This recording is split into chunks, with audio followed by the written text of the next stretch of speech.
del capítulo 3 de Primera de Corintios, pero como es de costumbre vamos a hacer un repaso breve de lo que vimos la semana pasada. Esta semana especialmente es importante ver qué fue lo que vimos la semana pasada porque los versículos que vamos a ver ahora del 10 al 15 son la conclusión del argumento que Pablo empieza en los versículos del 5 al 9. Entonces es importante recordar qué fue lo que vimos la semana pasada, porque terminando es lo que vimos la semana pasada, Pablo prosigue ese mismo argumento que empezó en el versículo 5. Amén. Entonces, ¿qué fue lo que vimos la semana pasada?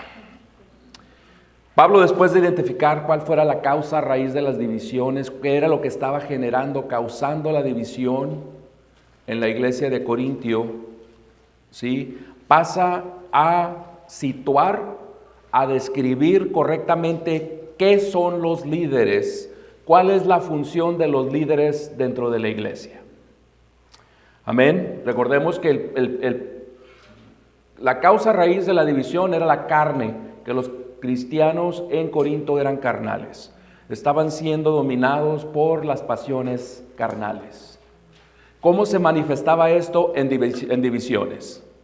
¿Cómo se manifestaban las divisiones? En que habían hecho líderes, grupos con líderes para sí mismos. Teníamos el grupo de los que decían que eran de Pablo, teníamos el grupo de los que decían que eran de Apolos, teníamos el grupo que decían que eran de Cefas y los que decían que eran de Cristo.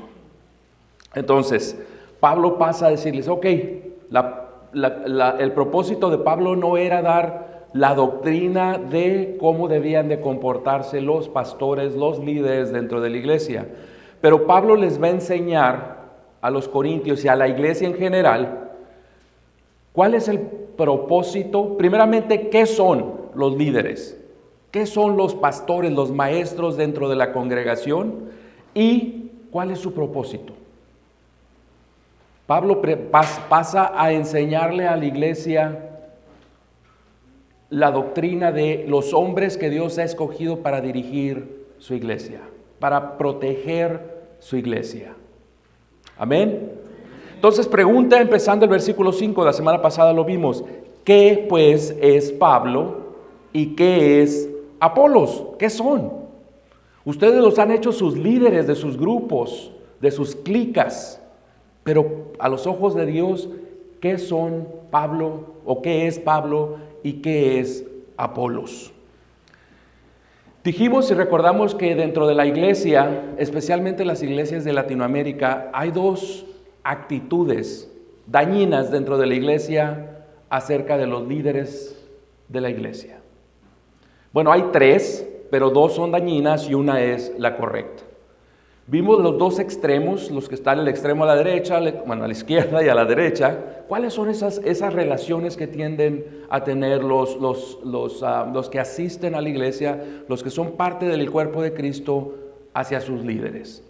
Y dijimos que en un extremo tenemos aquellos que totalmente desprecian y desdeñan a los líderes de la iglesia. No quieren saber nada de ellos, no quieren tener nada que ver con ellos. Van a hacer todo lo que está en ellos, ¿para qué? Para ponerlos abajo. Son aquellos que dicen, yo no ocupo un pastor, ¿para qué ocupo un pastor? Yo sé leer la palabra, yo tengo mi Biblia, yo sé estudiar, yo fui a la escuela, yo escucho estudios de otras gentes, yo sé leer, yo puedo comprar un comentario y puedo ver de qué se trata. Yo no ocupo un pastor para nada, no ocupo a alguien que me esté diciendo qué hacer. No ocupo a alguien que esté viendo por mi alma. Ese es un extremo dentro de la iglesia. El otro extremo dentro de la iglesia son aquellos que ponen a los líderes en un pedestal. Y como dicen los americanos, they can do no wrong. Todo lo que hacen está bien. Sí, le comentaba a mi esposa hoy que ha habido tantos casos dentro de la iglesia de líderes que abusan, de líderes que están en pecado grave y que algunos de sus asistentes sabían lo que estos pastores estaban haciendo y no dijeron nada, porque era el pastor, porque era el ungido del Señor. Y dijimos que este es otro extremo que tiende a darse, y especialmente tiende a darse en las iglesias latinoamericanas, hispanas. Como dijimos, probablemente porque muchos de nosotros venimos de la iglesia tradicional, de la iglesia católica, donde se nos enseña a venerar a los curas, a los sacerdotes, a los padres. ¿Sí? ¿Quién eres tú para juzgar? Yo recuerdo a mi madre cuando yo le empecé a cuestionar. Me decía ella, ¿y tú quién eres para juzgar? Ellos saben, ellos fueron al seminario 12 años, tú no debes de cuestionarlos. Y muchas de esas tendencias de esta posición vienen de ahí, pienso yo. Pero este es el otro extremo. Son aquellos que dicen, ay, si el pastor fulano sutano se va, yo no sé qué va a hacer de mí. Dependen totalmente de ese pastor. No se ven en esa congregación sin ese pastor. Son los que dicen, el domingo no va a estar el pastor, yo no voy. ¿A qué voy si no va a estar el pastor? ¿Sí?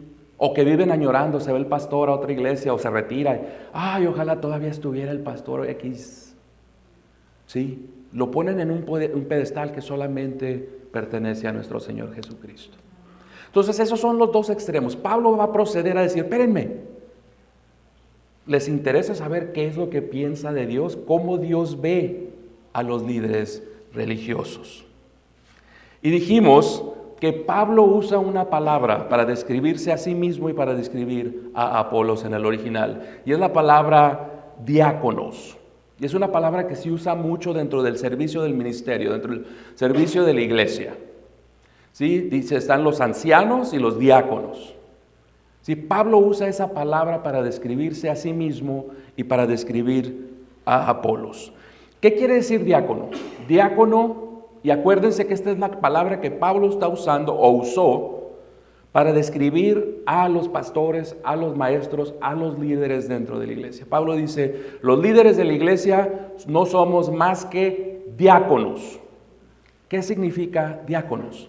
Diácono significa aquel que está encargado de las tareas cotidianas, mundanas, no mundanas en el sentido del mundo, sino del día a día, cotidianas. ¿Sí? En el sentido literal de la traducción, diáconos es aquel que atiende las mesas, ese es el mesero. ¿Sí? Si recuerdan en el libro de Hechos, cuando los cristianos judíos helenistas vinieron a quejarse de que sus viudas no estaban siendo atendidas, los apóstoles dijeron, no es correcto que nosotros dejemos la predicación o la doctrina, la enseñanza y la oración por ir a atender mesas. Busquen entre ustedes diáconos. Esa es la palabra que ellos escucharon. Ahora, Pablo aquí no está usando la palabra diáconos en el sentido de aquel que está sirviendo dentro de la iglesia, porque es como se usa actualmente esa palabra. Diácono es el que no es pastor, pero el que está sirviendo dentro de la iglesia. Usualmente es el término que se le da. Pablo no lo está viendo así. No es el término, no es el significado que Pablo está usando aquí para la palabra. Pablo básicamente no se enfoca en lo que está haciendo él o lo que estaba haciendo Apolos. Pablo usa la palabra para describirse a sí mismo y a Apolos. Pablo básicamente está diciendo qué es Pablo y qué es Apolo. No son nada. Pablo dice, no somos nada. No somos más que siervos, y por cierto, la palabra diáconos incluye o pudiera incluir la definición de un esclavo. A un esclavo también se le podría llamar diácono. Sí, hay diferentes palabras para esclavo, ¿sí? Pero, juperetes, hay muchas palabras para esclavo, pero diáconos dentro de su definición más amplia incluye también un esclavo. Entonces Pablo lo que dice, al llamarse a sí mismo diáconos, Pablo lo que está diciendo es, yo no soy nada. Ni yo ni Apolos somos nada. No estaba diciendo que lo que ellos estaban haciendo no era importante, pero Pablo está enfocado en quiénes son ellos, cuál es el valor de ellos, porque el valor que la congregación les había dado no era el valor que Dios les había dado. ¿Sí? Pablo básicamente dice, ni Apolos es nada, ni yo soy nada.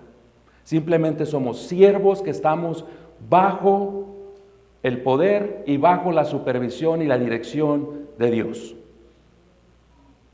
Encargados de la tarea para la cual Él nos eligió Él nos llamó y Él nos dio el poder para poder llevar a cabo esa tarea para la cual Él nos llamó.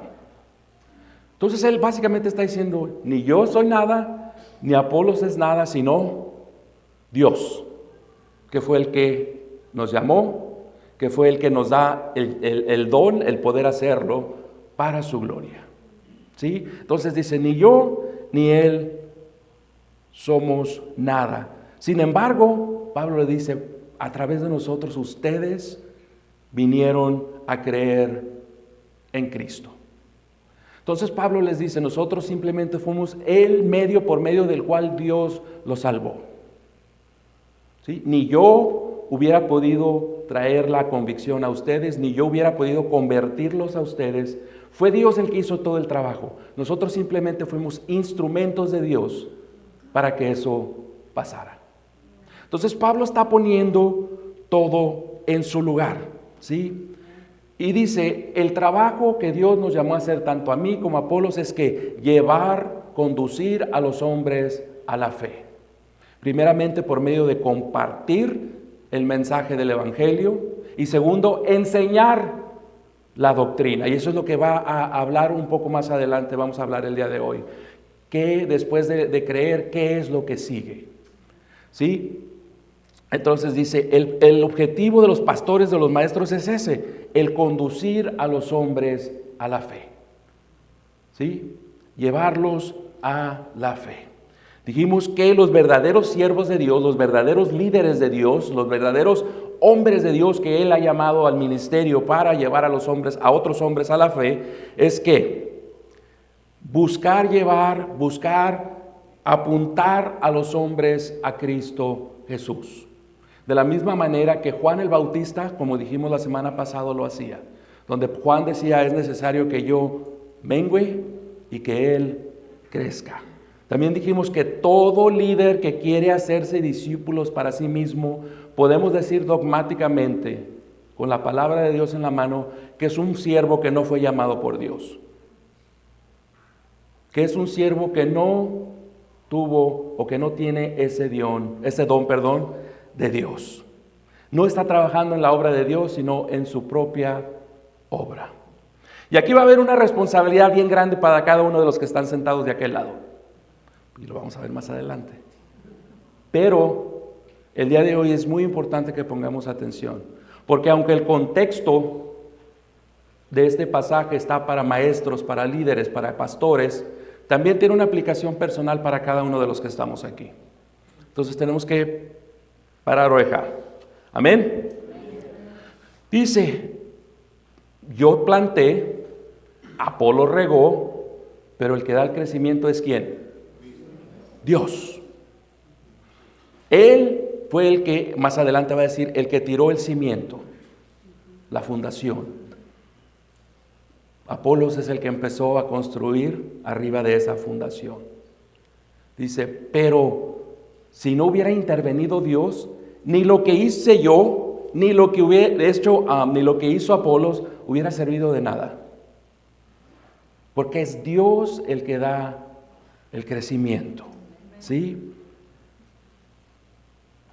Entonces, básicamente Pablo les está diciendo, sabiendo lo que ahora saben, que todo es posible por Dios, a través de los hombres, está prohibido decir, yo soy de Apolos, yo soy de Cefas, yo soy de Pablo. Lo único que es permitido decir es, yo soy de Dios. ¿Sí? Y ese es el punto que Pablo les estaba diciendo. Ustedes son de Dios. Pablo les recalca, todos los dones son necesarios dentro de la iglesia. Todos los dones son complementarios y se necesitan unos a otros. Sin sembrar la semilla no sirve de nada que se riegue. Sin regar no sirve de nada que se siembre la semilla. Todos los dones son necesarios, complementarios los unos de los otros, y no hay ninguna cosa dentro de la iglesia, y es algo que tenemos que tener bien, ¿sí?, grabado en la cabeza, hermanos. No hay dones mayores ni dones menores. Todos los dones son dados por el Espíritu Santo de acuerdo a como Él le place. ¿Y todo para qué? Para la edificación de la iglesia. Todos los dones son necesarios. Por eso es esencial, ideal, que todos contribuyamos con esos dones, ¿sí? Para el funcionamiento correcto de la iglesia. Se calcula que solamente entre un 3 y un 5% de la congregación sirve dentro de la congregación. 3 a 5% aproximadamente. En promedio. Algunas más, algunos menos, pero es en promedio. Entonces yo le decía a algunos de mis hermanos, cuando he platicado con ellos, les digo, si tú no estás usando tus dones para la edificación del cuerpo, le estás robando al cuerpo de Cristo. Porque esos dones el Señor no te los dio para ti. Esos dones el Señor te los dio para la edificación del cuerpo. No son para uso personal, ¿sí? Son para la edificación del cuerpo. Amén. Entonces, vamos a leer los versículos que nos van a ocupar el día de hoy. Si me acompañan a 1 Corintios capítulo 3, versículos 10 al 15. Versículos 10 al 15. Me dan un amén cuando estén ahí. Amén. La palabra de Dios dice: conforme a la gracia de Dios que me fue dada, yo, como sabio arquitecto, puse el fundamento y otro edifica sobre él. Pero cada uno tenga cuidado cómo edifica encima. Pues nadie puede poner otro fundamento que el que ya está puesto, el cual es Jesucristo. Ahora bien, si sobre este fundamento alguien edifica con oro, plata, piedras preciosas, madera, heno, paja, la obra de cada uno se hará evidente, porque el día la dará a conocer, pues con fuego será revelada. El fuego mismo probará la calidad de la obra de cada uno. 14. Si permanece la obra de alguien que ha edificado sobre el fundamento, recibirá recompensa. Versículo 15. Si la obra de alguien es consumida por el fuego, sufrirá pérdida. Sin embargo, él será salvo, aunque así como a través del fuego. Amado Padre, gracias le damos, Señor, por esta porción de su palabra, Padre, que, Señor, nos enseña grandes cosas, Señor, esta noche. Nos enseña del cuidado que debemos de tener, Señor, de cómo llevamos a cabo esa obra que usted nos ha encomendado, Señor. De cómo somos fieles a su palabra, de cómo somos fieles a la verdad de su doctrina, Señor. Que su Espíritu Santo, Padre, esta noche prepare la tierra de cada corazón, Señor, para que la semilla dé fruto, Padre. Y que salgamos aquí glorificándolo, Señor, como usted se lo merece. En el nombre de Cristo Jesús se lo pedimos, Padre. Amén y amén. Entonces, el tema que vamos a ver ahora es una continuación del tema pasado. La mayoría de los comentaristas está de acuerdo en que en el sentido estricto del contexto le está hablando a los líderes, pastores, maestros dentro de la congregación. Sin embargo, hay un grupo largo o grande también de comentaristas que dice que la aplicación es más amplia, que la aplicación va para cada uno de los miembros de la iglesia. Y si vemos aquí en el versículo 13 dice: el fuego mismo probará la calidad de la obra de cada uno. Entonces, yo estoy de acuerdo de que especialmente habla para los líderes, para especialmente los maestros, pastores maestros dentro de una congregación, pero también estoy de acuerdo que tiene aplicación personal para cada uno. Es como si recuerdan las epístolas que nuestro Señor Jesucristo dicta en el libro de Apocalipsis, cómo tienen una aplicación para la congregación, pero también una aplicación personal, individual. Es lo mismo aquí. Es una aplicación especial dirigida a maestros, a pastores, pero también tiene una aplicación más amplia para cada uno de los que está trabajando en la obra de Dios. ¿Quién de los que está aquí, no levanten su mano, pero pregúntense a sí mismos, ¿quién está trabajando en la obra de Dios? Si su respuesta es yo, dentro de ustedes, no levanten su mano, esto es para usted. Si su respuesta no es yo estoy trabajando, o sea, no estoy trabajando, entonces tenemos que tener otro tipo de discusión. Espero que la respuesta sea sí, estamos trabajando para la obra de Dios, por lo tanto esto me aplica y voy a parar oreja. Amén. Versículo 10 dice Pablo: conforme a la gracia de Dios que me fue dada, yo como sabio arquitecto puse fundamento y otro edifica sobre él. Recordemos que en el versículo 9 Pablo cambia la metáfora. Estaba hablándoles del campo. Yo sembré, otro regó, y de repente en el versículo 9 la cambia. Y se va a hablar ahora de un edificio. Y habla en términos de cimiento, habla en términos de edificar. Entonces cambia la metáfora del campo a una metáfora ahora de la construcción. Pareciese abrupto, pareciese muy de repente, pero no es así. Dentro de la Biblia, el Señor ya había hecho esto antes. Sabemos que el autor de la palabra es el Espíritu Santo, es Dios. Él, a través del profeta Jeremías, ya había hecho esto, ya había usado estas dos metáforas en el mismo pasaje para dirigirse a su pueblo, para describir a su pueblo Israel. Lo podemos ver en Jeremías 1:10, 18:9, 24:6. Ahora, como dijimos, aunque el tema general de este pasaje o subsegmento es el mismo del anterior, el liderazgo de la iglesia. Si recordamos en el versículo 8b, la segunda parte dice que cada uno va a ser recompensado de acuerdo a su obra. ¿Sí recordamos eso?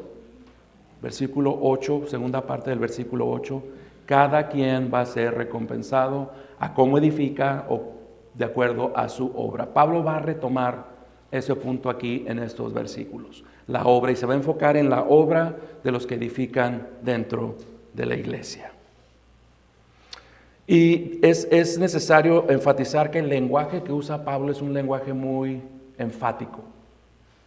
Es un lenguaje bastante fuerte, bastante pongan atención a lo que les voy a decir. ¿Sí?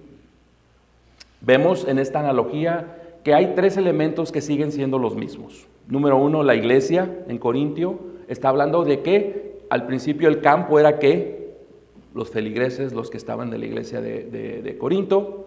En esta metáfora es igual, el edificio es la iglesia, ¿sí? Tenemos que tener cuidado porque más adelante va a decir: ¿o qué no sabéis que vosotros sois el templo del Espíritu Santo? No está hablando de manera individual, está hablándoles colectivamente. Entonces aquí cuando Pablo habla del edificio está hablando del cuerpo de Cristo colectivamente. Todos somos el edificio, no somos 200 edificios, es un edificio, un cuerpo, ¿sí? Entonces ese sigue siendo lo mismo. Después Dios siendo el dueño de todo, el poseedor de todo, en el que todo subsiste. Y número 3, Pablo sigue siendo presentado como el que sembró la semilla o como el que tiró la fundación, el cimiento. Entonces eso permanece en ambas metáforas. Entonces Pablo dice o elabora esta tarea de dos maneras. Primeramente Pablo dice: todo el trabajo que yo hago fue debido a la gracia que Dios me dio. ¿Sí? Versículo 10 dice: conforme a la gracia de Dios que me fue dada. Pablo una vez más reconoce de quién o a quién pertenece el crédito y la gloria. De acuerdo a la gracia que me fue dada. Ahora, la palabra gracia se ha traducido de diferentes maneras: comisión, regalo, don o bondad. El comentarista Gordon nos dice que esas traducciones al español pierden la fuerza que Pablo está usando al decir que esa gracia le fue dada por Dios. Porque como Pablo está comunicando que Dios le dio esa gracia, parte de esa imagen que él está comunicando está diciendo: no solo me llamó, Dios me equipó y me dio el poder para llevar a cabo este ministerio. ¿De qué? De sembrar la semilla o de tirar el cimiento. Pablo sigue enfocado en la gracia, en el poder de Dios. Pablo sigue enfocado en que los corintios sigan viendo que todo el trabajo dentro de la iglesia, todo mérito, toda gloria pertenece solamente a Dios. ¿Sí? Y eso es algo que ellos habían ignorado al irse tras líderes humanos. Que toda gloria, todo mérito, todo honor por los siglos de los siglos solamente pertenece a Dios. Y eso es lo que Pablo sigue una y otra y otra y otra vez enfatizando. Pablo sigue enfocado en la superioridad de Dios y en la insignificancia de los líderes dentro de la iglesia. No somos más que vasijas inútiles en las manos del alfarero, que nos hace útiles, pero solamente somos útiles en sus manos. Porque alejados de Dios no podemos hacer nada. Entonces ese es el punto que Pablo está elaborando una y otra vez. Quiere volver a traerlos al origen. Dios. Olvídense de poner sus ojos en las cosas del mundo, en la sabiduría del mundo, en los hombres. Todo permanece, o toda gloria pertenece a Dios. Tisselton nos dice, la mera imagen de un edificio, Pablo les dice son un edificio, la de la edificación de Dios, excluye el individualismo. La iglesia es una estructura corporativa, una comunidad. Tisselton nos dice, al usar Pablo la imagen de un edificio, nos está diciendo, no hay individuos, somos una sola cosa, somos una sola estructura, somos un solo cuerpo. ¿Sí? No 200 edificios separados, 200 ladrillos separados, un solo edificio. ¿Sí? Unido en Cristo Jesús.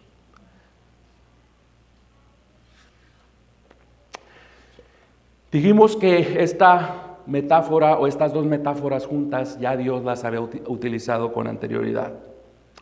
Y como ejemplo vemos aquí en Jeremías que Dios nombra a Jeremías, por ejemplo, que por cierto el llamado de Jeremías puede ser comparado al llamado de Pablo. Sí, también fue elegido para que fuera su profeta a las naciones.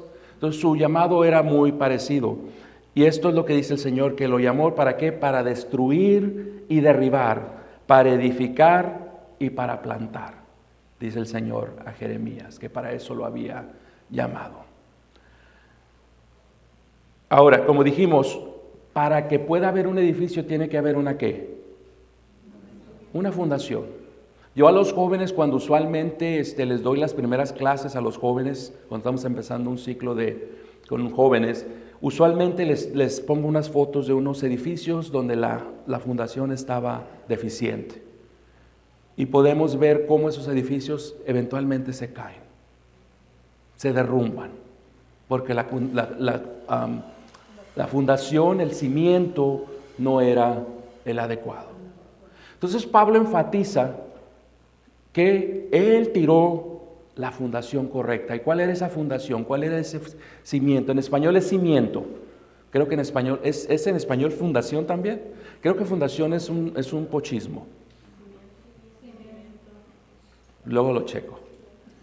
Creo que es cimiento, pero X. El fundamento o el cimiento, dice Pablo, es solamente uno y no puede haber otro. No hay opción. Dice Pablo, y yo tiré ese cimiento, y ese cimiento es Jesucristo. No puede haber otro.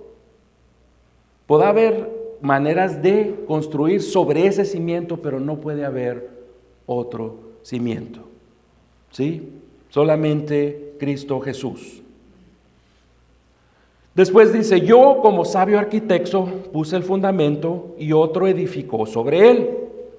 Pablo se llama a sí mismo sabio arquitecto. Otras traducciones lo traducen como experto en construcción. Son dos formas de que se traduce estas palabras. Sabio o experto es la palabra sophos, de donde viene filosofía, sophos, que es conocimiento. Pablo está usándolo como un juego de palabras. ¿Por qué? Porque los corintios buscaban la Sofía, la sabiduría del mundo. Entonces Pablo se llama a sí mismo sabio, sofos, usa la palabra y se la aplica a sí mismo. Y dice arquitecto, y usa la palabra arquitecton, que es muy parecida al español, ¿sí? Que es el que supervisa la obra de construir. Pablo dice, yo soy el que tiró pero yo no construí. Yo soy el arquitecto, yo soy el que supervisa. En el uso de esta palabra, Pablo está comunicando, para la gente del primer siglo era entendible, para nosotros no, pero para la gente del primer siglo era entendible, porque la otra palabra que se usaba en los que estaban involucrados en la obra de construir era la palabra ergasticos. Y ergasticos era la palabra, el obrero, el que hacía la obra, el que pegaba ladrillos, el que emplastaba, Pablo dice, yo no soy de los que emplastaron, de los que pusieron ladrillos. Yo era el que estaba supervisando. Pablo dice, mi aporte a la enseñanza fue ¿qué? Supervisar, aportar el conocimiento. Otros fueron los que construyeron, otros fueron los que enseñaron. Mi rol dentro de esta construcción de la iglesia, en Corintio en este caso, en el contexto que estamos viendo, fue el de aportar el conocimiento. Cuando él se dice sabio arquitecto, se está hablando de alguien con el conocimiento, y esa fue su aportación a la construcción de la iglesia en Corintio. Entonces dice Pablo, ¿sí? Yo tiré la construcción, Apolos es el obrero, es el que está trabajando en edificar la iglesia. Una vez más, denotando la necesidad que hay en que los dones trabajen juntos. Pero después da una advertencia seria, y aquí es donde creo que es aplicable para todos, aunque específicamente está hablando a maestros, los que son responsables de la enseñanza dentro de la iglesia. Tenga cuidado cada uno cómo edifica encima. ¿Encima de qué? De ese cimiento que es Cristo Jesús. De esa piedra preciosa que es Cristo Jesús. Tenga cuidado cómo edifica cada uno. Cada uno. Y cada uno significa cada uno. ¿Sí? Pablo advierte a los constructores que sean cuidadosos.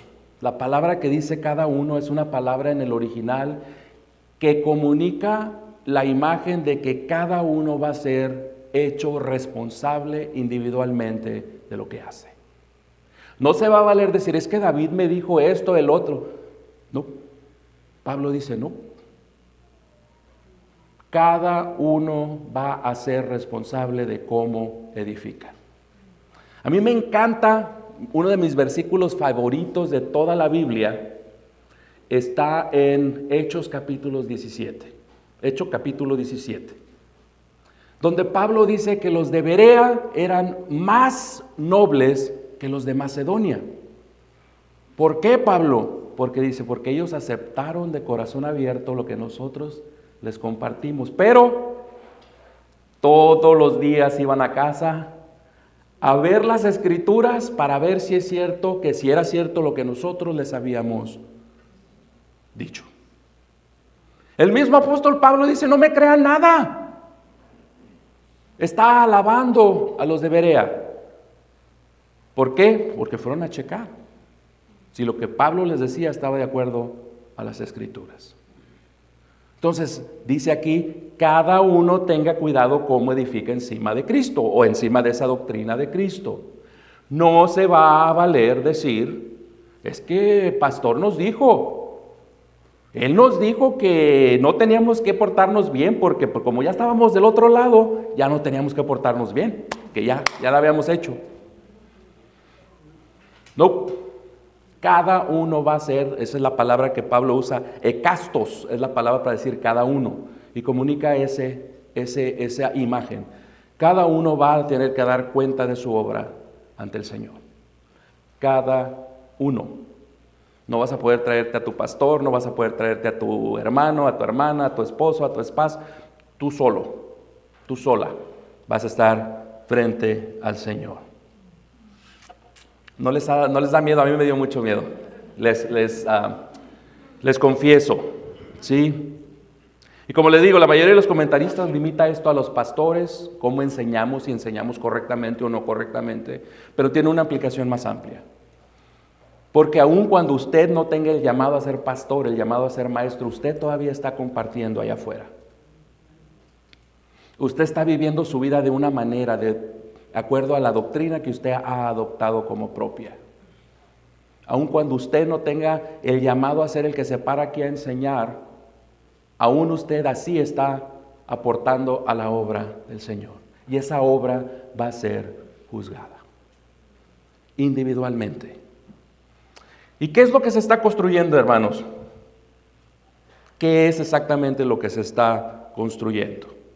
Algunos dicen que es la iglesia, y es correcto, se está construyendo la iglesia doctrinalmente, con lo que hacemos aquí los domingos, con lo que hacemos aquí los jueves. Más adelante el Señor nos permita pudiera tener clases para preparar gente para que tengan el llamado para pastoreado, prepararlos para estudiar, para interpretar, para hacer mensajes y todo eso.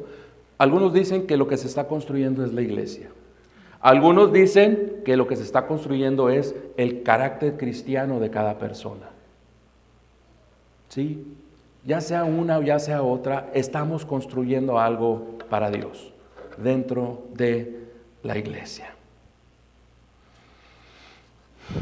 Como dije, ninguno de los que estamos aquí está fuera de esta advertencia. Ninguno. Porque aunque el contexto estricto está para maestros, para pastores, tiene una aplicación para el resto de la iglesia. Y si no me creen, déjenme les leo 1 Corintios 15, 58. Por tanto, mis amados hermanos, estén firmes, constantes, abundando siempre en la obra del Señor, sabiendo que su trabajo en el Señor no es en vano. Y esto no es para maestros y para pastores, era para toda la congregación en Corinto. Sabiendo que su trabajo en el Señor no es en vano. Amén. Versículo 11 dice, pues nadie puede poner otro fundamento que el que ya está puesto, el cual es Jesucristo. Una vez más, todo apunta a Dios. En el campo apuntó a Dios Padre, aquí está apuntando a Cristo nuestro Señor. Así como Dios es esencial para cosechar, para que esa semilla germine, esa semilla que fue plantada y fue regada y que dé fruto, es necesario que Dios actúe. De esa misma manera es necesario que ese cimiento sea el adecuado, que ese cimiento esté hecho o basado en Cristo Jesús. Ahora, Pablo dice, ¿sí? Aquí en el versículo 11, que está tirado ya el fundamento. El fundamento. Permítanme.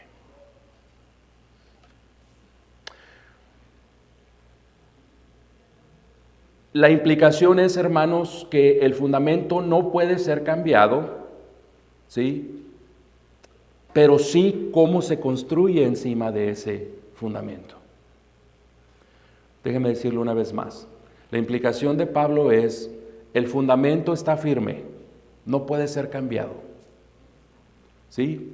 Lo que sí puede ser cambiado o hay elección, ¿sí? Por eso Pablo va a dar dos ejemplos que son las piedras preciosas, oro, plata o piedras preciosas, o madera, paja y heno. ¿Sí? Pablo dice, ¿cómo construir arriba de esa fundación? Es opcional, es elección de ustedes. La fundación no, es inamovible, es Cristo Jesús. ¿Cómo construyes arriba de esa fundación? Es lo que te corresponde a ti y es lo que va a ser juzgado en ese día. ¿Sí? Hodges lo dice así: como una figura bíblica, Cristo como Hijo de Dios encarnado es la cabeza de la iglesia, que es su cuerpo, es decir, la fuente de su vida. Y según otra figura bíblica, Cristo es su fundamento o piedra angular, porque sobre él todos los miembros de la iglesia, considerada como templo, descansan para salvación. Cristo es la fundación de la iglesia. ¿Qué pasaba en Corintios, hermanos? ¿Qué pasaba? Que se estaban desviando de esa piedra, que se estaban desviando de ese fundamento y estaban rumbo a ¿qué? A destruir la iglesia. Yo los reto a que busquen otra iglesia en el Nuevo Testamento en más desorden o con más desorden que esta. Se estaban alejando de ese cimiento, estaban buscando cambiar ese cimiento. Y en lugar de poner sus ojos en ese cimiento, en lugar de construir en ese cimiento, estaban buscando construir en otro cimiento, que era el hombre. ¿Sí?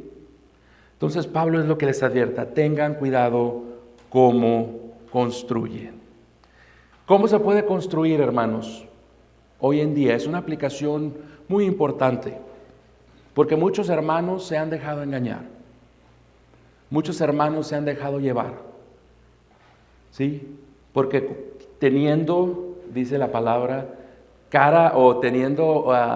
¿cómo dice? Una actitud de piedad, niegan la eficiencia o la eficacia de esta. ¿Quién ha escuchado la doctrina de la justicia social? Hay algunos hermanos que quieren construir arriba de ese cimiento con esa basura. ¿Sí? ¿Qué tal la doctrina de la prosperidad?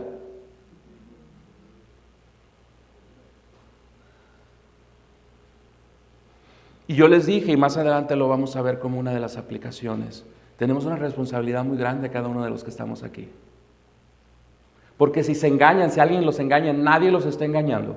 Ustedes solos se están dejando engañar. Nadie más.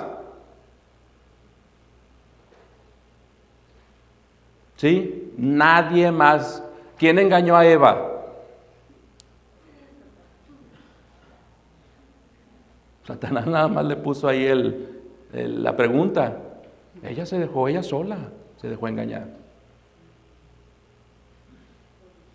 Cada quien va a ser responsable y nadie va a poder decir: él me engañó, él me dijo, yo no sabía. No van a poder decir eso. Nadie va a poder decir eso. ¿Sí? Esa es una de las cosas que yo siempre les digo a mis hermanos, mi hermana, mis papás, mi mamá, perdón. No crean en nadie. No pueden dejar su recompensa, no pueden dejar su destino eterno en la mano de alguien más. No se puede. Por eso tenemos una responsabilidad y Pablo dice: cada uno individualmente va a ser hecho responsable de su obra. Número 12, versículo: ahora bien, si sobre este fundamento alguien edifica con oro, plata, piedras preciosas, madera, heno, paja. Una vez más, dos formas de construir: piedras preciosas, oro, plata y piedras preciosas, o madera, heno y paja. Son dos formas de construir diferentes. ¿Sí? Basado en el contexto que está hablando sobre los líderes dentro de la iglesia, lo que Pablo está hablando es: las piedras preciosas se refieren a la doctrina pura de la palabra, la doctrina no adulterada de la palabra de Dios, la doctrina que se apega a la enseñanza de la Escritura. Madera, heno y paja es una doctrina que es corrompida. Es una doctrina que es ajena a la palabra de Dios. Entonces la pregunta de Pablo es: ¿cómo van a construir? Tengan cuidado cómo construyen.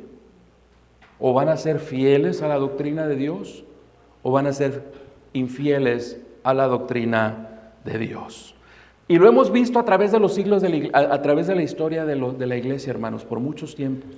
Hemos visto tanta herejía que ha surgido dentro de la iglesia. ¿Sí? ¿Quién ha escuchado el antinomianismo? Tú no. ¿Quién más, además de David, ha escuchado el antinomianismo? ¿Qué es? Antinomianismo. Es nomos, la ley. De ahí viene la palabra antinomianismo. ¿Alguien lo ha escuchado? Es una herejía que surgió dentro de la iglesia. No vino de afuera del mundo, surgió de dentro de la iglesia. Y esto es lo que dice: la ley moral no es necesaria para los cristianos, sino que solo la fe lo llena todo. La carne es mala, el espíritu es bueno. Por lo tanto, todo lo que hagan en la carne no importa. Dense con locura. Salió de la iglesia y tuvo muchos seguidores. Se han escuchado de todos los consejos que ha habido a través de la iglesia: el consejo de Constantinopla, el consejo de Calcedonia, el consejo de Nicea. Todos los consejos han sido, ¿por qué? Por todas estas herejías que surgieron dentro de la iglesia. No surgieron de afuera. Los de afuera los ignoramos, son de afuera. El problema es que todo esto surgió de dentro de la iglesia. ¿Sí? El nestorianismo, Néstor era otro de los padres de la iglesia. ¿Qué decía él? Que en Cristo realmente había dos personas diferentes unidas en Cristo. Cristo, decían ellos, no era una persona divina con dos naturalezas. Cristo era dos personas unidas en Cristo, dos personas totalmente separadas, unidas en Cristo.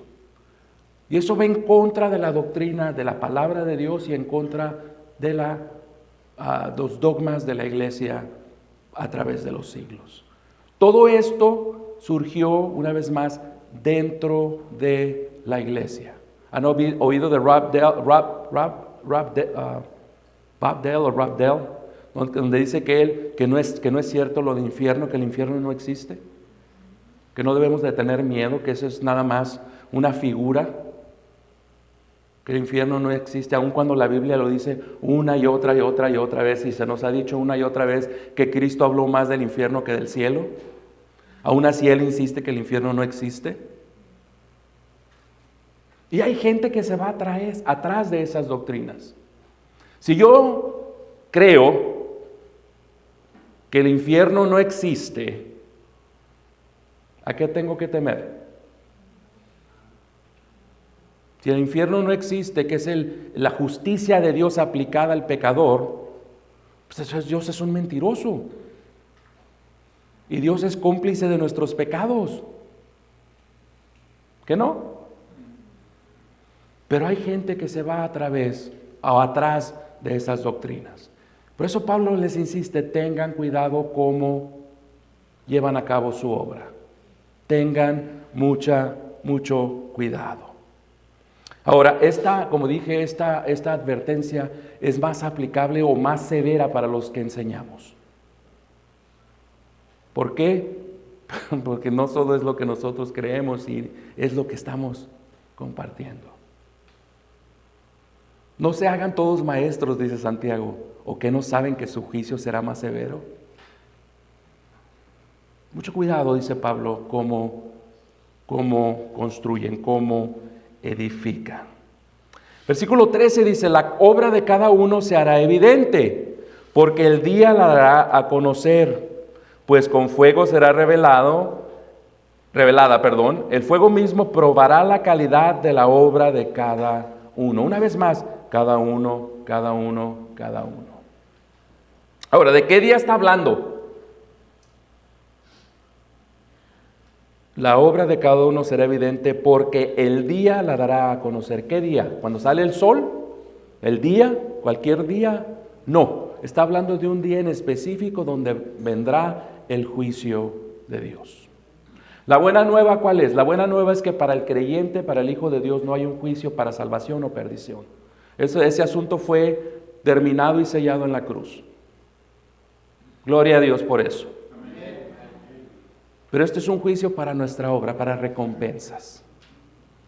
¿Sí? Entonces, la obra de cada uno, lo que hicimos en la carne para Dios, según nosotros, va a ser probado, para ver si se hizo con piedras preciosas o con materiales desechables. ¿Sí? No hay escape, hermanos. ¿Han escuchado que todos los caminos conducen a Dios? Es cierto. Todos los caminos conducen a Dios, porque eventualmente todos vamos a comparecer ante Él. Unos para perdición, otros para recompensa. Todos vamos a comparecer ante Dios. Para nosotros como cristianos, el comparecer ante Él es ¿qué? Recompensa por nuestras obras. Bien hecho, buen y fiel siervo. En lo poco fuiste fiel, sobre mucho te pondré. Pasa al lugar o al gozo de tu Señor. Eso es lo que esperamos escuchar todos los que servimos al Señor. Al menos eso es lo que yo anhelo escuchar cuando esté en presencia de mi Señor.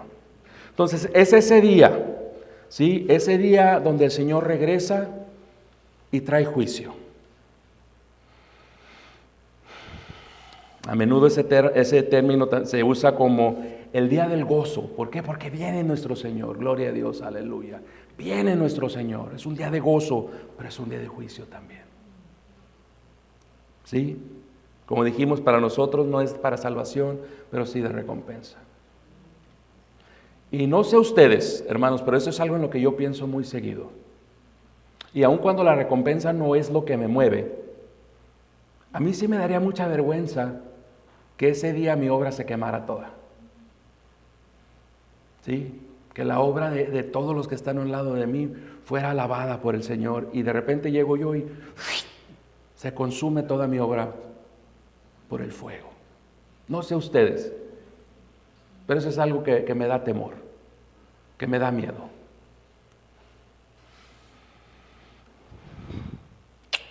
Para cerrar, 14:15 dice: si permanece la obra de alguien que ha edificado sobre el fundamento, recibirá recompensa. Si la obra de alguien es consumida por el fuego, sufrirá pérdida. Sin embargo, él será salvo, aunque así como a través del fuego.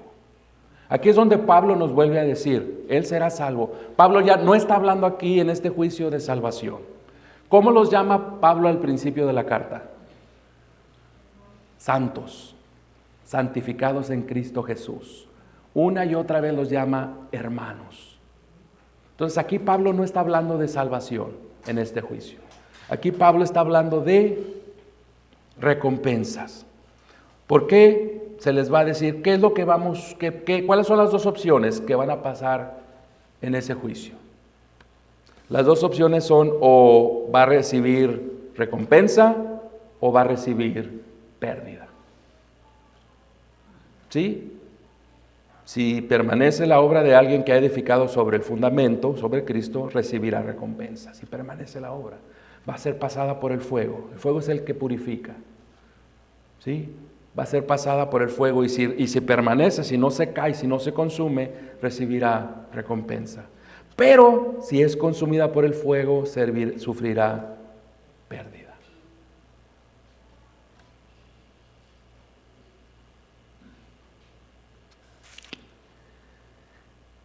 Dice el pastor MacArthur: si alguno edificare sobre este fundamento, por lo tanto, no es suficiente que un ministro se aferre a la verdad fundamental. Debe prestar atención a lo que enseña en relación con esa verdad. No es necesario nada más aferrarnos a Cristo Jesús, dice MacArthur.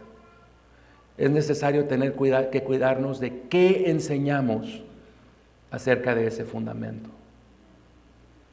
Es necesario, dice, tener cuidado acerca de qué es lo que enseñamos de ese cimiento, de esa fundación.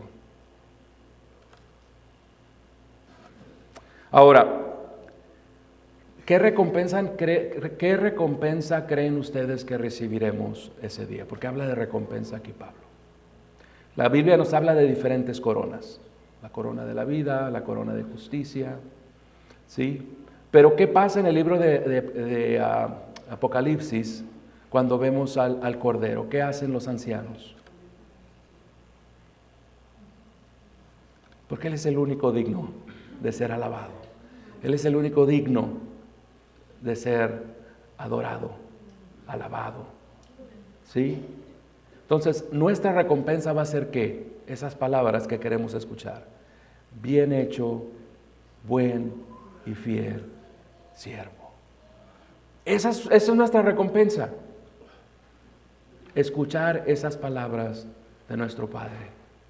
Escuchar esas palabras de nuestro Señor. Bien hecho, fiel y buen siervo. Pablo estaba consciente y con mucho temor acerca de correr en vano, acerca de edificar con los materiales incorrectos. Pablo dice a los Gálatas en 2:2, subí por causa de una revelación y les presenté a los otros apóstoles el evangelio que predico entre los gentiles, pero lo hice en privado a los que tenían alta reputación, Pedro, Juan y ellos, para asegurarme de que no corría ni había corrido en vano. Pablo dice, aunque no tenía que, yo subí a Jerusalén y me reuní con aquellos que eran los importantes de la iglesia. Y lo dice hasta en un tono un poquito sarcástico Pablo en ese entonces. Se reunió con Pedro, con Santiago, con Juan. ¿Para qué? Para decirles, esto es lo que yo estoy compartiéndole a los gentiles. Compárenlo con lo que ustedes están compartiendo para asegurarnos que nos podamos dar la diestra, ¿sí?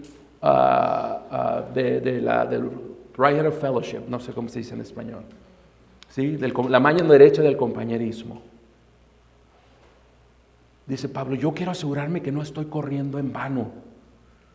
Yo quiero asegurarme que lo que estoy haciendo no va a ser perdido a la hora de que sea pasado por el fuego. ¿Sí? También les dice a los filipenses en 2:16, sosteniendo firmemente la palabra de vida a fin de que yo tenga motivo para gloriarme en el día de Cristo, ya que no habré corrido en vano ni habré trabajado en vano. Pablo estaba consciente de que todo lo que él hacía tenía una consecuencia eterna. Todo lo que él enseñaba, todo lo que él compartía tenía una consecuencia, un resultado eterno. ¿Tiene usted, hermano, hermana, esa conciencia diaria de que todo lo que hace, de que todo lo que comparte, porque aun cuando no compartimos con la boca, estamos compartiendo con nuestra conducta? ¿Está usted consciente que todo tiene una consecuencia eterna? ¿Está usted consciente que un día vamos a estar parados enfrente del Señor y el Señor va a decir, ok, vamos a córrela, como decía el programa de la televisión, y vamos a ver la obra y Él va a ver la obra de cada uno y la va a pasar por el fuego y va a decir, lástima. Pásale, pero pues por allá por la puerta de atrás. No, no es cierto, no voy a decir eso. Pero básicamente vamos a poder pasar por la misma puerta que es Jesucristo. Dijo el Señor, yo soy la puerta. Y por Él y por lo que Él hizo vamos a poder pasar. Pero no vamos a escuchar esas palabras. Nuestra obra, nuestro correr, nuestro caminar va a ser en vano. ¿Qué nos llevamos entonces esta noche, hermanos? Hay un tiempo de juicio para todos los cristianos. Nuestra obra en y para Él, Señor, va a ser probada. ¿Cómo estamos construyendo? ¿Cómo está construyendo usted, hermano? ¿Va a ser tiempo de pérdida o de halago de Dios para nosotros cuando estemos frente a Él? Segunda, recordemos que el juicio y la responsabilidad es individual. No vamos a poder echarle la culpa como Adán a Eva y Eva a la serpiente. Individual. No va a haber nadie ahí a un lado de usted. No va a estar su pastor. No va a estar su esposo, su esposa, su hermano, su hermana. Usted solo. Finalmente, y esto es bien importante, y cada que veo los jueves y veo que está aquí casi vacío, es un recordatorio para mí. ¿Cómo estamos en nuestro discernimiento de la sana doctrina de Dios? ¿Cómo estamos? ¿Somos maduros? ¿Reside en nosotros abundantemente la palabra de Dios? ¿La conocemos? la hemos aplicado a nuestra vida? ¿Somos oidores o hacedores de la palabra? ¿Sí? ¿Podemos distinguir aquello que es doctrina sana contra lo que no es doctrina sana? Somos responsables de juzgar lo que se nos está enseñando. No hay de otra. Tenemos esa responsabilidad de juzgarlo, lo que se nos está enseñando. Ya les dije sobre los de Berea en Hechos capítulos 17.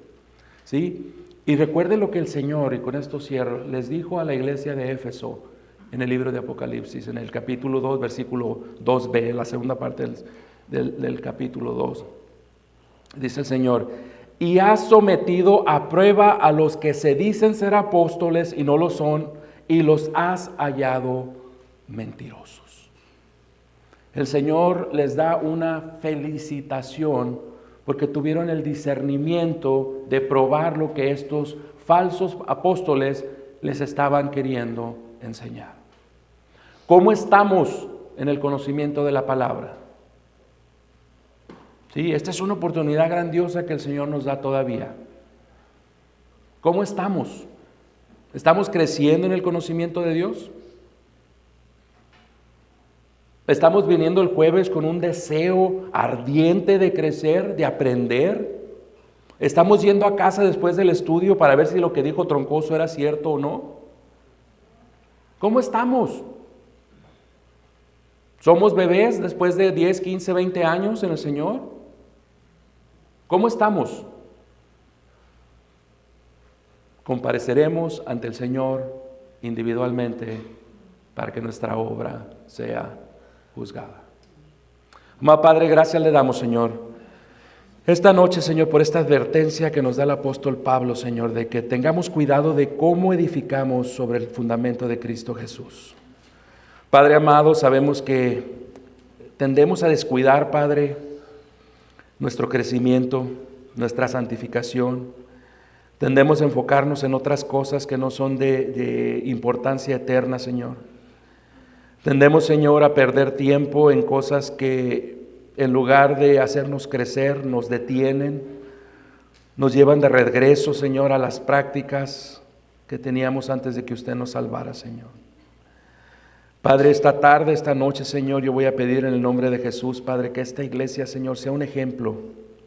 Que usted, Señor, a través de su Espíritu Santo se mueva poderosamente en esta iglesia, Señor.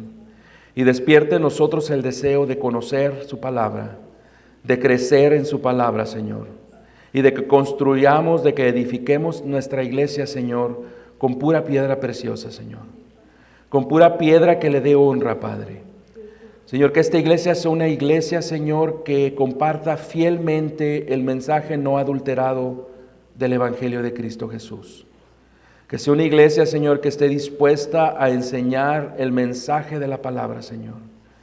Que no le dé flojera, Señor, compartir la palabra de vida de nuestro Señor Jesucristo, Padre. Pedimos, Señor, su protección, su provisión, su dirección, Señor. Todo aquello que no tenemos, dénoslo, Padre. Todo aquello que no sabemos, enséñalo, Padre. Y todo aquello que no somos, háganos usted que seamos, Padre. Porque, Padre, todo esto lo pedimos en el nombre de su Hijo amado, nuestro gran Dios y Salvador Jesucristo. Y el pueblo le dice, amén.